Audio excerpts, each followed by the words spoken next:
ګرانو کتونکو لبخان شیرپوی مو نننی ویلاګ چې کوم دی په معاشي توګه باندې د ملک د پرمختګ چې کومه سلسله روانه شوې ده هغې باندې به خبره ترې کوو چې دا مهال زموږ په ملک کې د ترکي د چینا او دغه شانتې د نور یو شمېر بهرني ملکونو دوبۍ سرمایه کار راغلي دلته کې انویسټمنټ کوي په څه کې په منرل کې نو یقینا دا یو ډېره د ستاینې خبره ده دې سره زموږ تړون دی او تړون څنګه دی تړون داسې دی چې په پښتونخوا کې خو د ملکن ډیویژن وګورئ خو داسې د باجوړ وګورئ خو داسې د مومند وګورئ خو داسې د وزیرستان وګورئ او خو داسې نور ضلعې وګورئ نو هلته کې غرونه دي او په دغه غرونو کې ډېر زبردست منرل هغه پیدا کیږي هغې کې دغه کرومایټ مختلف کاڼي چې هغې نه تانبه هغې نه نور داسې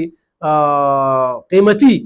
کاڼي روزي او هغه بهر ملکونو ته هم سپلای کیږي او په ملک دننه چې کوم دی نو د هغې نه ماربل جوړیږي هغه دلته کې په آبادو کې استعمالیږي خو د خلکو سره وسایل نشته انویسټران ورسره نشته دي چې دلته کې سرمایه کاري وکړي نو په دې عقله باندې د پاک فوج او د حکومت پاکستان دغه کاوش یقینا دا د ستایلو دی او ګرانو کتونکو تاسو ویم چې په 2023 کې خو دا یو ایکسپو شوی وه خو په هغه ټایم کې واده شوی وه چې یو بله ایکسپو هم کیږي او هغه نن په 2025 کې چې کوم دی نو دغه ایکسپو را جوړه شوې ده او په دغه کې بهر ملکونه هغه شامل دي اوس په دغه کې آرمی چیف صاحب هم شرکت وکړو وزیر اعظم هم شرکت وکړو د بلوچستان سند او پنجاب وزیر اعلی هم شرکت وکړو او زمونږ وزیر اعلی چې کوم دی نو هغه دې ته ځان اوزګار نه کړ دا دویمه د معاشي توګه باندې د ملک د پرمختګ او د صوبې د پرمختګ خبره ده چې مخکې د بهر ملکونو نه کوم انویسټران راغلي وو سرمایه کار راغلي وو نو هغې کې هم دی وزیر اعلی ګډون نه کوو دا زموږ یو ډېره لویه بدمرغي ده چې موږ په یو داسې صوبه کې ژوند کوو داسې مشران هم ټاکلي دي چې هغوی سره د ملک او بیا په خاصه توګه دغه صوبې د ترقۍ هېڅ قسمه چې کوم دی نو فکر نشته او اگر چې پروپیګنډې کوي چې دې سره به زموږ په وسایلو باندې نور څوک قبضه وکړي دا به داسې وشي دا به داسې شي هغه ټولې بیانیې او سوالونه چې کوم دی نو هغه هم پیک وختل او دا حقیقت هم ورته مخې ته راغلو نو ملک ترقي کوي ملک په خپلو خپو باندې ودرېږي ملک سرمایه کاران را روان دي د بهر ملکونو نه سرمایه کاري کوي انویسټینګ کوي خو زمونږ صوبه بدمرغه صوبه بدقسمته صوبه چې دغه شانتې مشران ټاکلي شوي دي چې هغوی دې وخت کې په 1 پوینټ ایجنډا لګیا وو هغه د عمران خان رخایي خو د بده مرغه هغه ایجنډا هم تس نه شوله او موږ به د مخکې نه وي چې دوی نه غواړي چې عمران خان روځي دوی غواړي چې هغه عمران خان دننه وي نو زمونږ مزې به وي او زمونږ نوم به اوچت وي خو الله پاک چې انسان ته په قهر شي زموږ په خبرو خو چې اعتبار نه کوو باور نه کوو چې دلته کې د کرپشن یو بازار ګرم دی نو اوس په خپلو کې نښتلي دي او په یو بل باندې تورونه لګوي او باقاعده د ثبوتونو سره چې تیمور جګړه په کرونه کې او یا په صحت کارت کې او یا په صحت په محکمه کې په تیر حکومت کې کومې وانې دانې کړې وي نن هغه په ډاګه کېږي ورسره چې کوم دی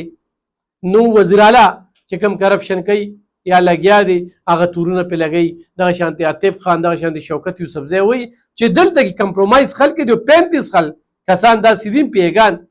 چې هغوی دلته کې شفاف انتخابات نه دي شوي نو دوی نه هغه فارم 45 او 47 هم اوسره شوه ځکه چې په خپل سر یې راله او خپل ملګري پرې وایي چې دلته کې زموږ انتخابات شفاف نه دي شوي په هغې کې هغه ټایم کې ایس او ډي سي ډېر مکمل کار ادا کړی دی خو زما نن خبره چې پاکستان ته سرمایه کار راځي او زما د صوبې وزیر اعلی پکې ګډون نه کوي نو د دې مطلب څه دی په دې باندې لږ ځان پیول پکار دي قومه د دې انا نه روزې د عزت نه روزې او د بغض نه روزې د خپلې صوبې د پرمختګ غم وکړې او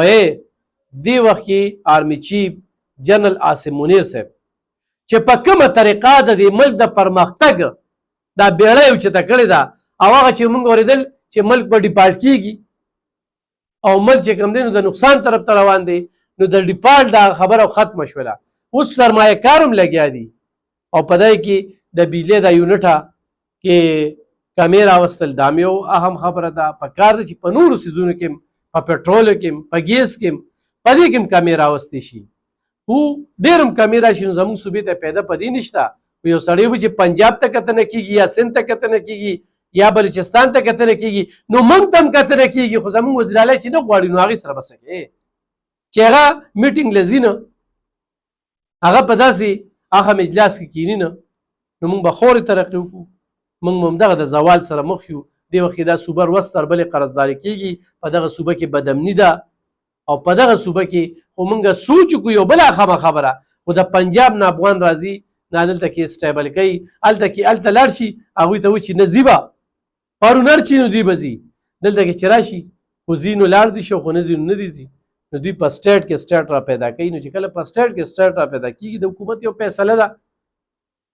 50 کاله پورې دغه افغان مهاجرین چې کوم دي نو په دغه ملک کې ښکلي ژوند دی تېر کړه ښه ګټې وټې وکړې روزګارونه دي خو هغې خپل ملک ته او پردی کټ د نیمې شپې وي څه ټیم ممځې نو ښه دا ده چې لاړ شي ښه په عزت سره دوی تګ پکار دی خو دلته کې هم دې وزیر اعلی ځوړن ساتلی چې نه به ځې نو هلته کې حکومت وایي چې نه ځې نو زور زبردستي به کوو نو بیا به چې کوم د هیومن رایټس والا او بیا به دغه خلک راپاسي چېرې دا چل دی او دا چل دی نو دې وخت کې ګرانو کتونکو دغه خبرې هم کولې چې د منرل حوالې سره خو زموږ د مومن باجوړ پړانغار یا د ملکنډ ډیویژن نو د دغې خلکو دا غرونه قیمتي دي خو اوس په نور هم قیمتي شي ځکه چې په عالمي کچ باندې د دې غرونو ذکر وشو فکر وشو سرمایه کار رالل انویسټران رالل او دا کرایډ چې کوم دی نو د آرمي چیف صاحب ته ځي د حکومت پاکستان ته ځي انشاءالله په بل ویلا کې بیا حاضرېږو